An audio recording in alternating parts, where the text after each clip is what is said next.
আমার প্রিয় বন্ধুরা কেমন আছেন সবাই? আশা করি ভালো আছেন। আবারও নিয়ে আসলাম নতুন একটি ব্লগ নিয়ে। তো আসলে আহ, শ্যামাকালী পুজোর দিন আমরা খুলনাতে গিয়েছিলাম ঘুরতে। তো খুলনায় প্রত্যেকটা অলি এত সুন্দরভাবে বাতিতে সাজানো হয়েছিল। সে দেখেন চতুর্দিকে রং বেরঙের বাতি ডিজাইন করা। আহ, কালী মায়ের পূজা হচ্ছিল যেদিন শ্যামাকালী পূজা ছিল। তো আসলে এই শ্যামাকালী পূজা হলে সব জায়গায় সুন্দর করে সাজানো গোছানো থাকে। তো আসলে আমাদের খুলনা শহরটা অনেক অনেক সুন্দর করে সাজাইছিল, যেহেতু প্রায় অলিগলিতে মন্দির ছিল। তো আমরাও ঘুরছিলাম মন্দিরগুলা।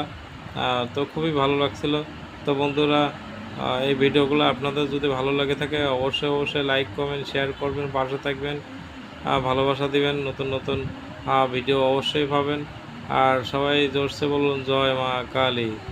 কত সুন্দরভাবে ডেকোরেশন করছে আমাদের মায়ের মন্দিরগুলা, জাস্ট অসাধারণ, চোখ জোড়ায় আসে এত সুন্দরভাবে। তার মধ্যে এই কচি কচি দিদিমণিরাও খালি ঘরে ঘুরে করে দেখতেছে। তো আমরা যারা দেখতেছিলাম তারাও ওরকম দেখতেছিল। তো এটা আর কি।